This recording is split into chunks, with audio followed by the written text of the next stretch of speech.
Hi, my name's Mr. Gray, or Andrew Sir, as I would be known in Nepal, and I'm doing this short tutorial video about the use of appropriation in my work, both for my Class 10 at ISADL and for the students in NAG, and both of you would be doing this, this unit concurrently. So I'd like to start with welcoming you to my studio here in Switzerland. I have two paintings on the go at the moment, and I'm using appropriation in my work a lot. And I want to talk to you a little bit about what appropriation means. First of all, we're going to start with this photograph here. Taken by Steve Shapiro, it depicts the famous surrealist painter René Magritte sleeping in front of one of his most famous paintings in the Museum of Modern Art in New York. The painting is entitled Le Château de Pyrénées, the Castle in the Pyrenees, and was completed in 1959 as a commission for a friend, and it was based on a Gothic novel of the same title. As we analyse this painting, it's necessary for us to deconstruct it both in terms of context and visual appearance.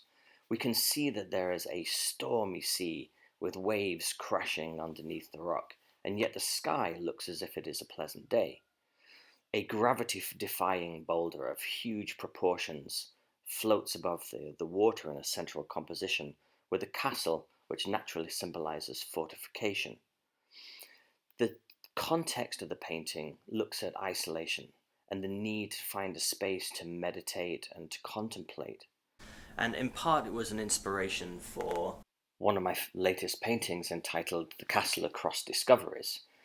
It is also based on literature, and I'll go into those references in a moment.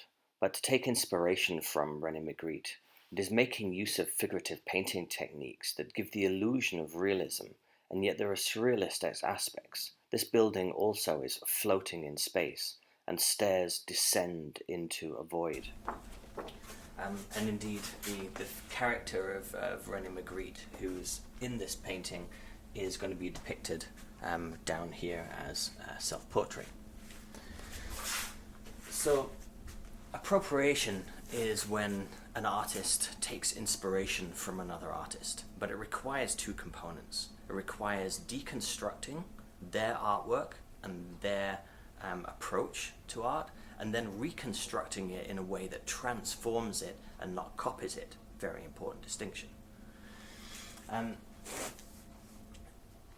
We don't just, as artists, appropriate from other artists. We also appropriate from lots of other knowledge fields, such as literature or science.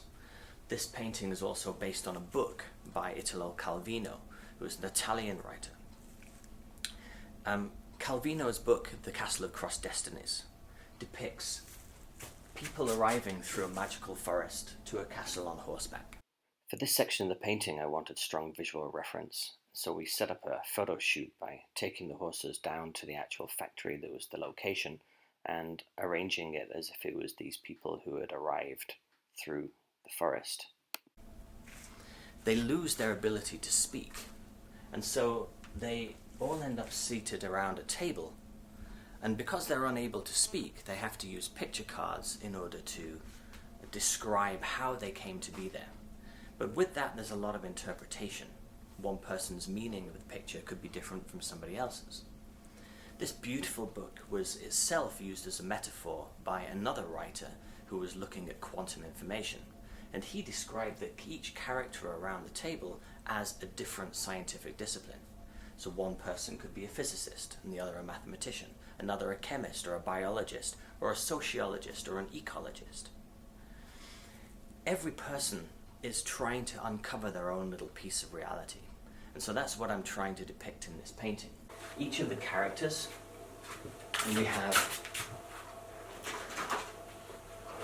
Sir Martin Rees, who's the Astronomer Royal in England, and he's been painted here at the head of the table. We have Demis Hassabis, who's the CEO of Google DeepMind, which is an artificial intelligence company. Wanagi Maathai, who's a famous Kenyan ecologist.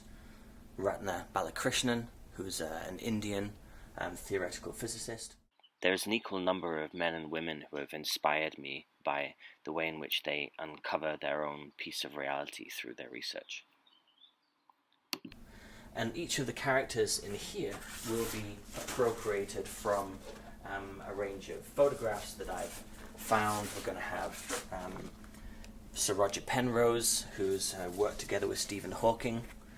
He's going to be standing in here. But in order to get the body positions, I asked the students at NAG to do a photo shoot. And so we arranged the characters here.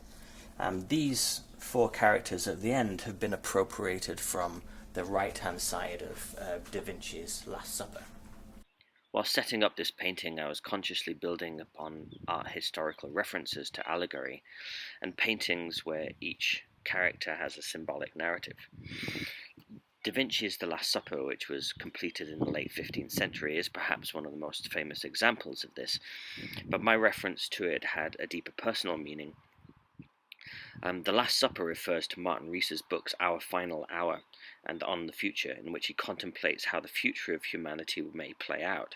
In Da Vinci's scene, each character reacts to the portrait the protagonists claim that one of them will betray him, and I wanted to suggest that our generation would likewise be betraying all future generations if we bequeathed a depleted and hazardous world.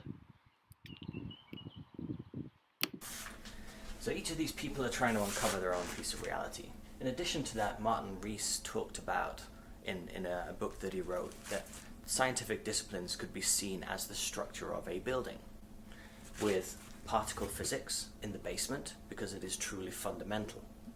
And then as you go up through more complex structures, such as physics and mathematics, and into chemistry, and then into biology, which are much more complicated systems than particle physics, until we get into kind of social structures and the economy in the penthouse. So in the case of particle physics, I constructed these stairs that go down into the space. MeV means mega electron volts, giga electron volts, and tetra electron volts. And these are the energies that the particle accelerators are working at, which give smaller and smaller wavelengths.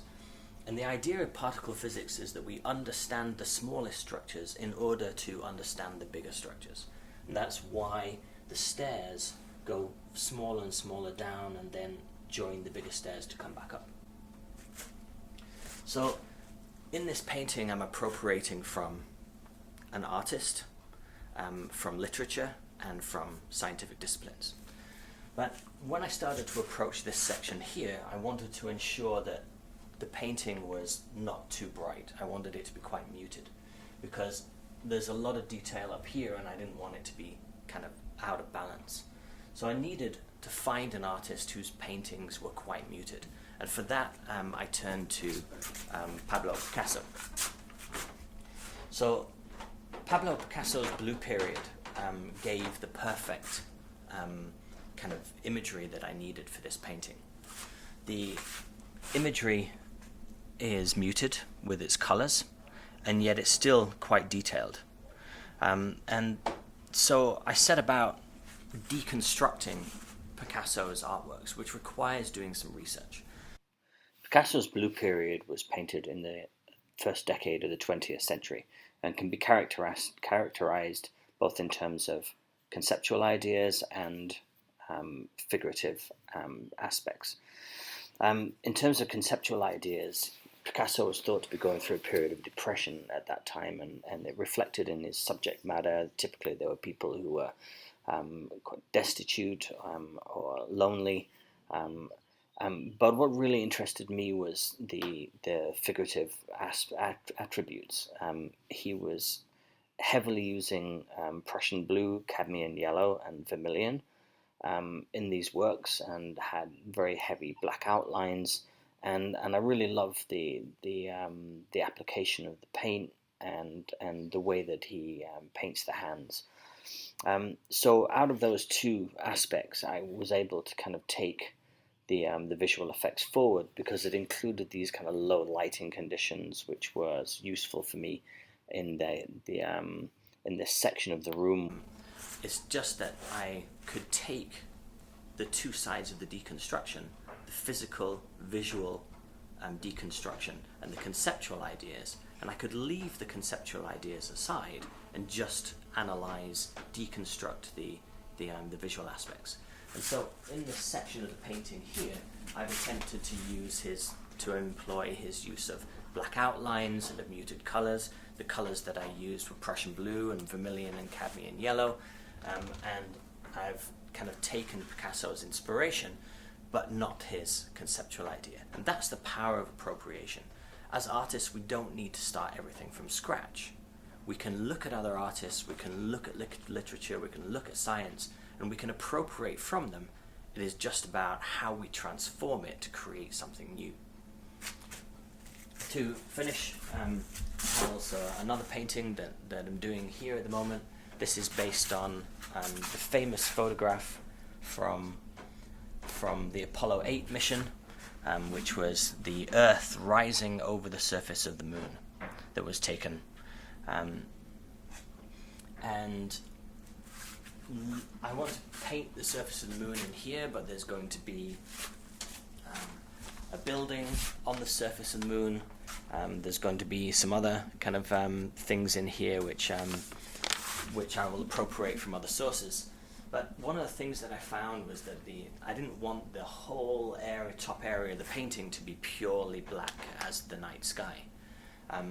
So I was thinking about space and the curvature of space-time and looking at the Poincare circle limit. The Poincare circle limit has been used as an inspiration for something called the holographic principle. And so I took this image here and put it into the background, so it's still kind of space, but we're dealing with the curvature of space-time behind it as well. So again, it's being appropriated from a photograph.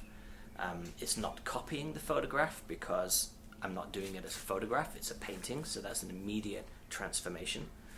But also I'm taking from mathematics and from theoretical physics to build in the Poincare circle limit behind. So appropriation is a tool that artists use, and if you learn to use it correctly, it will really, really help you. You have to learn to deconstruct an artwork for its concept and the visual characteristics, and then decide which of those you want to take forward, just to make sure that you do not copy, you transform. Thank you very much.